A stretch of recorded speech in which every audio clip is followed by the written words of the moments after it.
ശശിധരൻ കർത്തയുടെ മൊഴി വെച്ചാണെങ്കിൽ വീണ വിജയന് അഴിയെണ്ണാൻ ഇപ്പോൾ സാധ്യത കുറവാണ്. മുഖ്യമന്ത്രി എന്ന ജോലി കൊണ്ട്, MLA എന്ന നിലയിൽ കിട്ടുന്ന വരുമാനം കൊണ്ട്, അല്ലെങ്കിൽ പാർട്ടി സെക്രട്ടറി എന്നുള്ള നിലയ്ക്ക് എന്തെങ്കിലും കിട്ടുന്നത് കൊണ്ട് ഇത്രയധികം സ്വത്തുക്കൾ അദ്ദേഹത്തിന് സമ്പാദിക്കാൻ കഴിയുമോ എന്നുള്ള പ്രശ്നം അവിടെ നിലനിൽക്കുകയാണ്. ശശിധരൻ കർത്തയിൽ നിന്ന് പണം വാങ്ങാത്തത് ആരുണ്ട് എന്നാണ് ചോദിക്കേണ്ടതെന്നാണ് പറഞ്ഞത്. അദ്ദേഹത്തിൻ്റെ മുമ്പിൽ കൂടെ പോയവർ മുഴുവൻ പൈസ വാങ്ങിച്ചിട്ടുണ്ട്, അദ്ദേഹത്തെ കണ്ടവർ മുഴുവൻ പൈസ വാങ്ങിച്ചിട്ടുണ്ട്. നമസ്കാരം. CMRL എക്സാലോജിക് മാസപ്പടി കേസിൽ മുൻ മുഖ്യമന്ത്രി പിണറായി വിജയനും മകൾ വീണ തൈക്കണ്ടിക്കും നിയമക്കുരുക്ക് മുറുകുകയാണോ എന്നുള്ള ചോദ്യമാണ് ഉയർന്നു വരുന്നത്.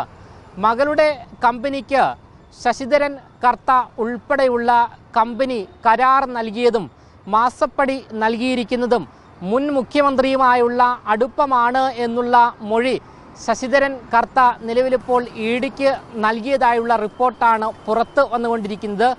ഈയൊരു സാഹചര്യത്തിൽ മുൻ മുഖ്യമന്ത്രിക്ക് നിയമക്കുരുക്ക് കടുക്കുകയാണോ എന്നുള്ള പ്രധാന ചോദ്യവും ഉയർന്നു വരുന്നു. ഈ ഒരു സാഹചര്യത്തിൽ ഇന്ന് മറുനാടനോട് പ്രതികരിക്കുകയാണ് രാഷ്ട്രീയ നിരീക്ഷകനായ വേണുഗോപാൽ. പൊതുവേ എല്ലാ മാധ്യമങ്ങളും പറയുന്നത് വീണ വിജയൻ അഴിയെണ്ണുമെന്നാണ്. ഇപ്പോഴത്തെ ശശിധരൻ കർത്തയുടെ മൊഴി വെച്ചാണെങ്കിൽ വീണ വിജയന് അഴിയെണ്ണാൻ ഇപ്പോൾ സാധ്യത കുറവാണ്. വളരെ സേഫായിട്ടുള്ള ഒരു മൊഴിയാണ് അദ്ദേഹം നൽകിയിരിക്കുന്നത്. നമ്മൾ പ്രഥമ ദൃഷ്ട്യാ കേൾക്കുമ്പോൾ തോന്നും വീണ വിജയൻ്റെ പിതാവ് പിണറായി വിജയനുമായുള്ള വ്യക്തിപരമായ ബന്ധം കൊണ്ടാണ് ഞാൻ ഈ പണം നൽകിയത് എന്നുള്ളതാണ്. എന്ന് പറഞ്ഞാൽ അദ്ദേഹത്തിൻ്റെ ഔദ്യോഗിക ബന്ധം കൊണ്ടല്ല, അല്ലെങ്കിൽ മുഖ്യമന്ത്രി എന്നുള്ള സ്ഥാനത്ത് ഇരുന്നു കൊണ്ട് തനിക്ക് നൽകിയ ഒരു സേവനത്തിൻ്റെ പേരിലല്ല നൽകിയത് എന്നുള്ളത് അതിനകത്ത് വളരെ സ്പഷ്ടമായിട്ട് പറയുകയാണ്.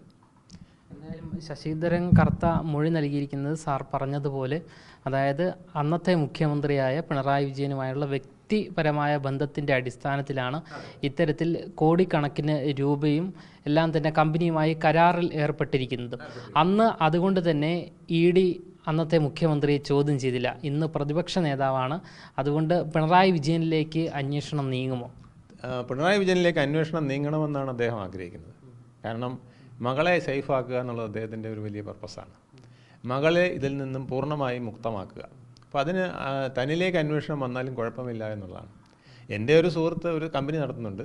ആ കമ്പനിയിലെ ശശിധരൻ കർത്ത എന്ന CMD എന്നോടുള്ള വ്യക്തിപരമായ ബന്ധത്തിൻ്റെ പേരിൽ എൻ്റെ മകൾക്ക് കുറച്ച് പണം കൊടുത്തു. അത് കൊടുക്കണമെന്ന് ആഗ്രഹം ഉണ്ടായിരുന്നു. അപ്പോൾ അത് കൊടുത്തു.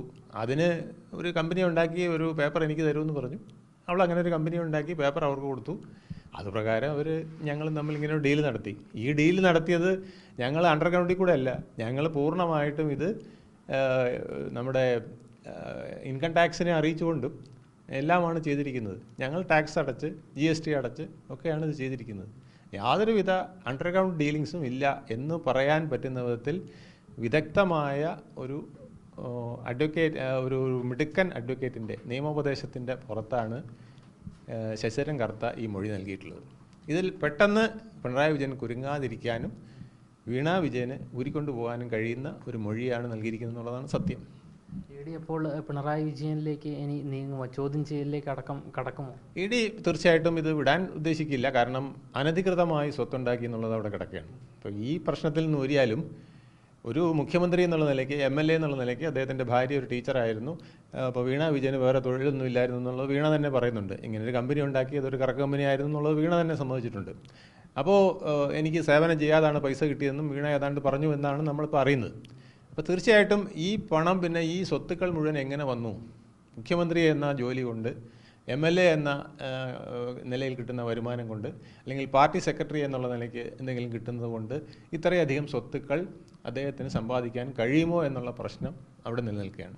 അപ്പോൾ അതുകൊണ്ട് തീർച്ചയായിട്ടും അനധികൃത സ്വത്ത് എന്നുള്ളതിൽ അദ്ദേഹത്തിന് ഉത്തരം പറയേണ്ടി വരും.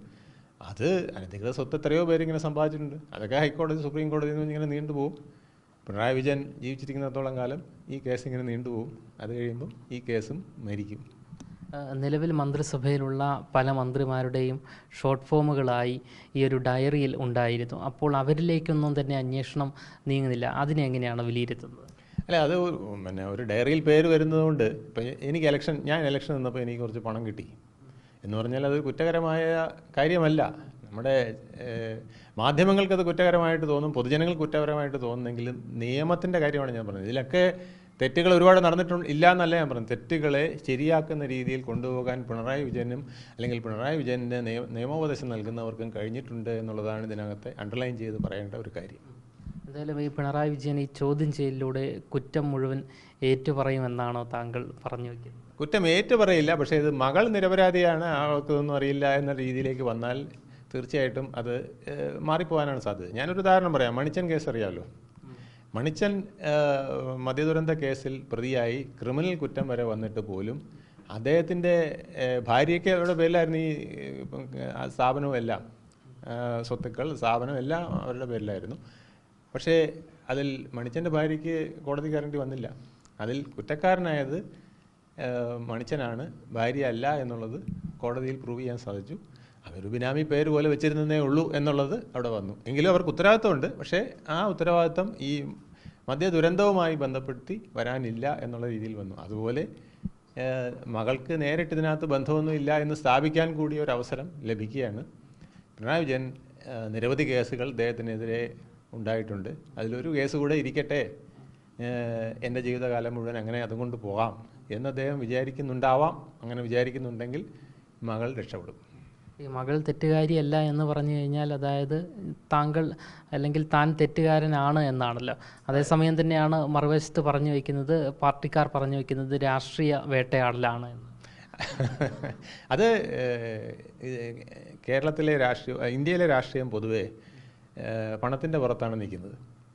ഒരു MLA ആവാൻ 5 കോടി രൂപ വേണ്ടി വരുന്ന കാലത്താണ് നമ്മൾ മിനിമം 5 കോടി രൂപ വേണം ഒരു MLA ഇലക്ഷൻ നിൽക്കുന്നത്. ഇപ്പം ഇവിടെ 3 കക്ഷികളാണ് നിൽക്കുന്നത്. 15 കോടി രൂപ ഉണ്ടെങ്കിൽ മാത്രമേ ഒരു 1.5 ലക്ഷം പേരുടെ മുമ്പാകെ ഞാനാണ് സ്ഥാനാർത്ഥി എന്ന് തെളിയിക്കാൻ കഴിയുള്ളൂ എന്നൊരവസ്ഥയാണ്. അപ്പോൾ ഈ ഓരോ 5 വർഷവും 1 കോടി രൂപ പലിശ ഇല്ലെങ്കിൽ 1 കോടി രൂപ സമ്പാദിച്ചാലേ ഒരു MLAക്ക് നിലനിൽക്കാൻ കഴിയുള്ളൂ. അങ്ങനത്തെ ഒരു വിഷയ സർക്കിളിലാണ് നമ്മുടെ നാട് പോകുന്നത്. ഇത് TN ശേഷൻ പറഞ്ഞ പോലെ കൃത്യമായി ഈ പണം ചെലവഴിക്കുന്നതിൽ കണക്ക് ഇലക്ഷൻ കമ്മീഷന് കിട്ടുന്ന സാഹചര്യം ഉണ്ടായാൽ മാത്രമേ ഇതിൽ നിന്നൊക്കെ മുക്തി ഉണ്ടാവുകയുള്ളൂ. ഇല്ലെങ്കിൽ തിരിച്ചും മറിച്ചും ഇത്തരം കാര്യങ്ങൾ പറഞ്ഞുകൊണ്ട് പോകും. പിണറായി വിജയനെ പോലെ പലരിൽ നിന്നും പണം വാങ്ങിയെന്നിരിക്കും, അവിടുത്തെ മന്ത്രിമാർ വാങ്ങിയെന്നിരിക്കും. അദ്ദേഹത്തിൻ്റെ ശശിധരൻ കർത്തയിൽ നിന്ന് പണം വാങ്ങാത്തത് ആരുണ്ട് എന്നാണ് ചോദിക്കേണ്ടതെന്നാണ് പറഞ്ഞത്. അദ്ദേഹത്തിൻ്റെ മുമ്പിൽ കൂടെ പോയവർ മുഴുവൻ പൈസ വാങ്ങിച്ചിട്ടുണ്ട്, അദ്ദേഹത്തെ കണ്ടവർ മുഴുവൻ പൈസ വാങ്ങിച്ചിട്ടുണ്ട്. അത് പത്രമാധ്യമങ്ങളിലുള്ളവർ, റിപ്പോർട്ടർമാർ, അതുപോലെ തന്നെ രാഷ്ട്രീയ നേതാക്കളിൽ ഏതാണ്ട് എല്ലാവരും തന്നെ പണം വാങ്ങിയിട്ടുണ്ട്. നിങ്ങൾക്കറിയാമോ, അദ്ദേഹത്തിന് പത്മശ്രീ റെക്കമെൻഡ് ചെയ്തിരുന്നു 2010-ൽ. അത് ഇളമരം കരീമാണെന്നാണ് പറയപ്പെടുന്നത്. അദ്ദേഹമാണ് ഇദ്ദേഹത്തിന് പത്മശ്രീ കൊടുക്കുന്നതിന് റെക്കമെൻഡ് ചെയ്തത് എന്നുള്ളതാണ്. അപ്പോൾ പത്മശ്രീ ശശിധരൻ കർത്തയായി മാറേണ്ടതായിരുന്നു, പക്ഷേ അത് ചെറിയൊരു വ്യത്യാസത്തിന് പ്രാഞ്ചിയേട്ടനായി അദ്ദേഹം നിന്നുപോയി എന്നുള്ളതാണ്. എന്തായാലും ഈ ഒരു EDയുടെ ചോദ്യം ചെയ്യൽ ഉണ്ടാകുമെന്നുള്ള നിഗമനത്തിലാണ് നിൽക്കുന്നത്. അത് പിണറായി വിജയൻ്റെ രാഷ്ട്രീയ ജീവിതത്തിലൊരു നാഴികക്കല്ലായി മാത്രമായി നിലനിൽക്കും എന്നുള്ളതാണോ താങ്കൾ വലിയ? പിണറായി വിജയൻ ഇത് ഒരുപാട് ഇത്തരം ലാവ്ലിൻ മുതൽ ഇപ്പോൾ വന്നിരിക്കുന്ന ED കേസുകൾ വരെ, അല്ലെങ്കിൽ ഹരിഹരൻ കർത്തയുടെ CMRL കേസ് വരെയുള്ള കാര്യങ്ങൾ നിരവധിയുണ്ട്. അത് രാഷ്ട്രീയ യാത്രയിലെ ഒരു പൊൻതൂവലായിട്ട് തന്നെ നിൽക്കും എന്നാണ് എനിക്ക് തോന്നുന്നത്.